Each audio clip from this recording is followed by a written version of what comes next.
We bring in our Washington correspondent, Julia Benbrook from the White House now. And Julia, you have been covering this election for us for months now, and we appreciate you. Where are the candidates spending election eve?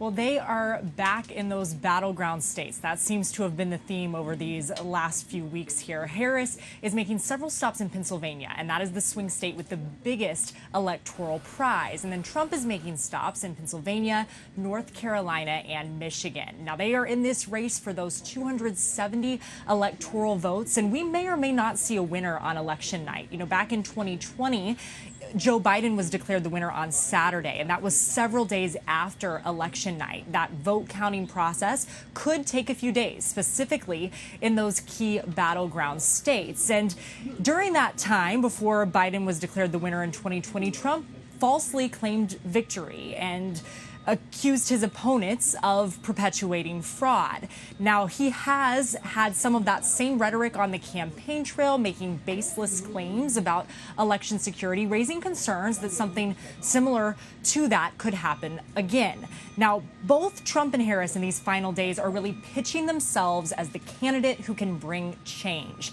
Harris describing herself as a new generation of leadership, charting a new way forward, while Trump is asking people the question, are you better off than you were 4 years ago? Do you want to see someone new in the White House? And we continue to see those themes throughout these last few weeks, throughout these last few hours.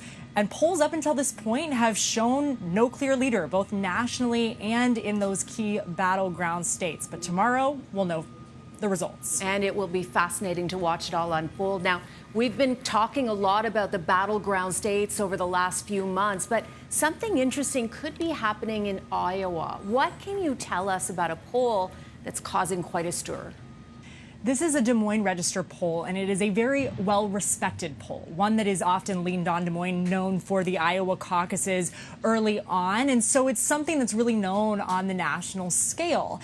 It came out with polling that showed a shift toward Harris. We're going to pull up some of those numbers there. It showed Harris with 47% to Trump's 44%. Now, that is within the margin of error, no clear leader, but this is different. It is a change from Trump's lead that he had just back in September. And that polling shows that the breakdown shows that women are driving that shift. So leading to questions, you know, if women are getting out, if reproductive freedoms specifically is a motivating factor, could we see the shift in some areas we're not expecting? Trump won Iowa both in 2020 and in 2016. And he said he is not happy with this polling result. And behind the scenes, sources have said that he was really fuming about these results and what they were bringing into the narrative in these final days.